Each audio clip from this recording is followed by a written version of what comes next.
Club 937, Artemis here, 8-1 show with Flint's very own Vice Carter. What's going on, man?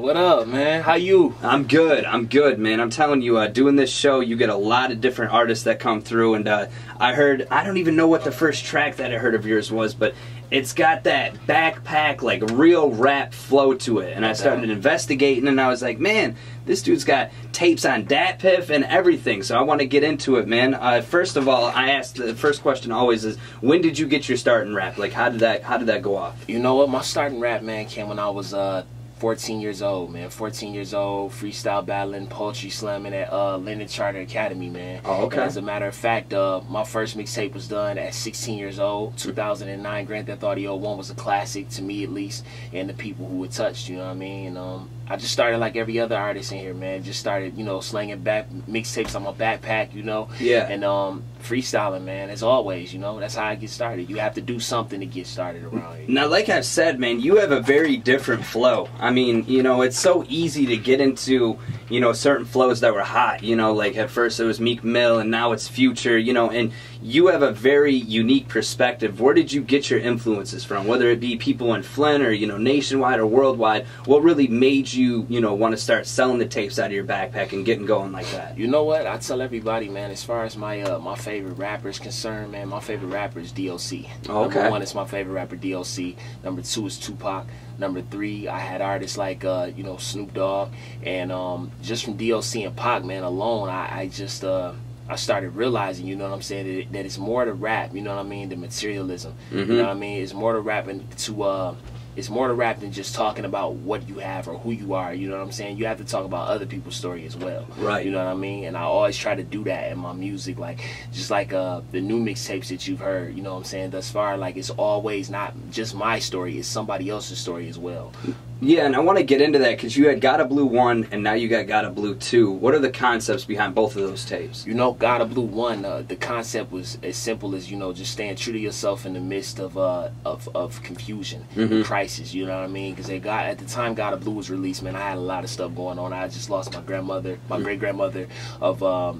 she was 80, you know what I'm saying? I lost my grandfather, he was in his 60s, and I lost him to pancreatic cancer, you know what I'm saying? And at that time, I just felt like giving up on music because I felt like, you know, I had to focus on my life, but what I had to understand also is that I got people out here in my generation that have similar stories or even worse, you know what I'm saying, that have been blessed to go further with their lives or whatever. So I can't just quit mine and put mine on hold because I have a certain situation that, you know what I'm saying, got me down and it got me into a situation where I couldn't think for myself. So I had to use everybody else around me as inspiration and motivation, you know what I'm saying, to continue to get out of that pit that I was in. Right. And just, you know, go forth with everything that I was doing thus far. Now you got Gotta Blue 2 that came out in March, correct? Yes, sir. And March 7th. That's available now at DatPiff. You can check it out there, or is it on SoundCloud? It's available on DatPiff and SoundCloud. Okay. Yep. And your as a matter SoundCloud... of fact, those are not the only 2. I actually have 12 tapes now. Right. Yep. Right. So. And now, what would you say if someone, you know, just started getting into your music, they just became a Vice Carter fan, what is the one tape that you would tell them to go check out first before anything? The one tape that I would tell them to go check out is start from the beginning, man. Start from Grand Theft Audio 1 and all the way to, you know what I'm saying, now. And if you don't feel like going all the way back and you might feel like listening to some of the newer stuff first, you know what I'm saying, listen to Gotta Blue, man. Gotta Blue is where it all started for me as a new rebirthed artist, you know what I'm saying, and I just felt like I could, you know, be myself. I was more comfortable with telling people who I am and telling people why I rap the stuff that I rap about, you know what I mean? So. And you dropped an exclusive freestyle just for Club, so I want to put that in the video real quick and let people check it out. I mean, the fact that you're so quick, man. Like that's the thing. I mean, and I give artists ups when they need them, and that's the difference with you is, you know, I listen to your music and you use a lot of older beats too. Yes, like sir. I was listening to some of your freestyles. You could find them on YouTube and everything.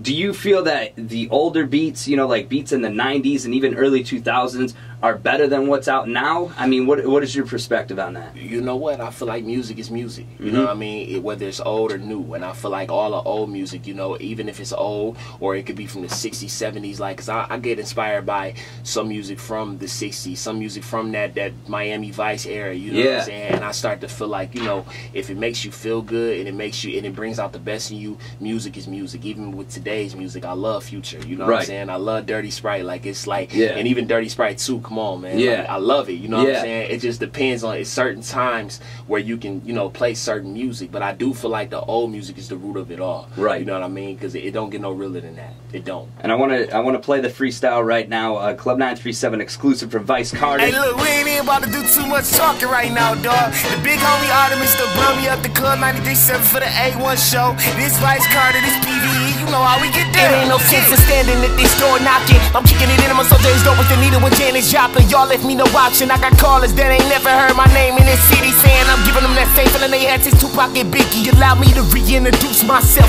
I'm Vice Carter, Barzan, about equal to drinking a cup of Flint water. Whoever told you I was something to play with, better save it. Y'all Dickies and Big Davis, so call on to your labor. My next magic trick is to rip this game apart so vicious. The Dre and kinda commix that million to 3 billion with this campaign idea that I got for Interscope's order of business. Impregnate Rihanna and eat in the kitchen while I do dishes. Keep a Glock with 3 6s like I was spitting from Memphis. Some are Satan to resurrect Lord Infamous just to ease tension. And y'all like the rhymes I spit. Tupac in my basement, I told him I keep him alive if he write my shit.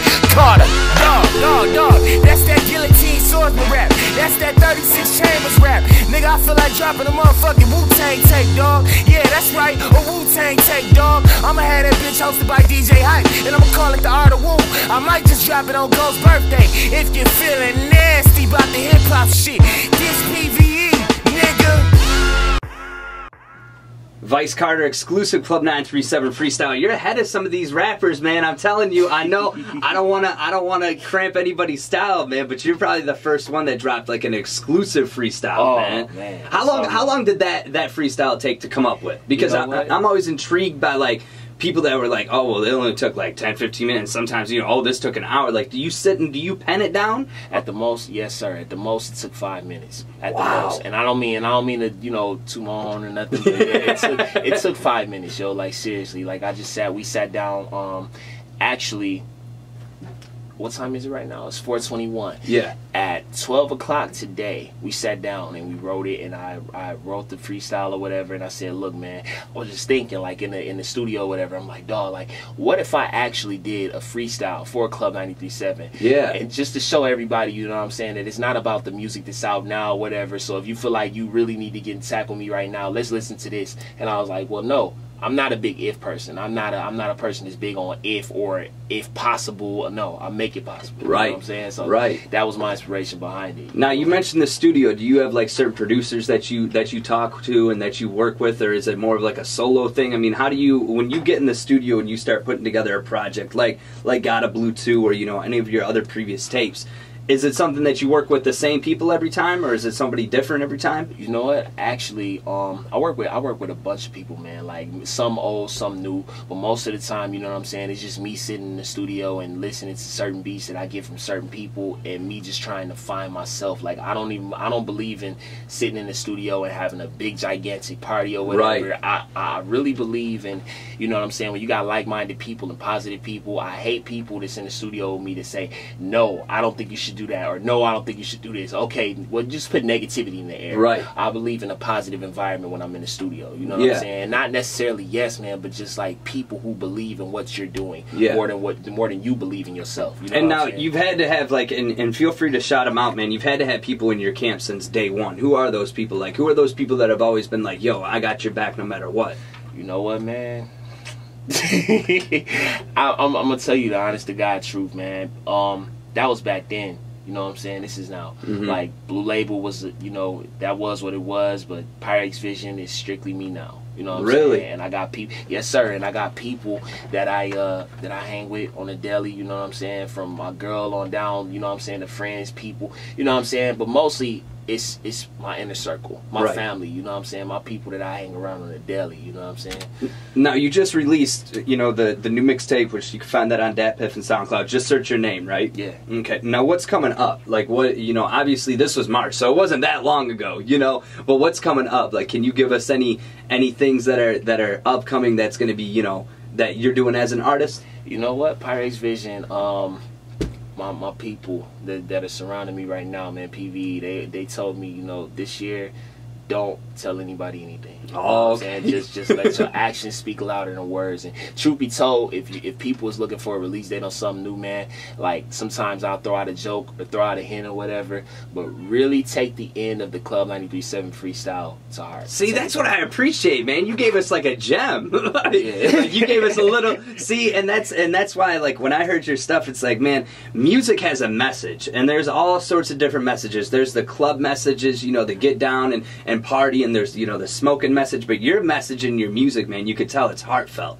Yes, sir. You know, like, you could tell it's from. I mean, the fact that you did that freestyle in 5 minutes, that's crazy. That's crazy. Man. Thank you. So if you're listening right now, or you're watching this video, and you want to check out more of Vice Carter, feel free to shout out your Twitter, Facebook, everything else that you got going on. No doubt, man. Twitter at PV_Vice Carter, and Instagram PV_Vice Carter. You even got the Facebook Vice Carter, SoundCloud.com/PyreXVisionMusic.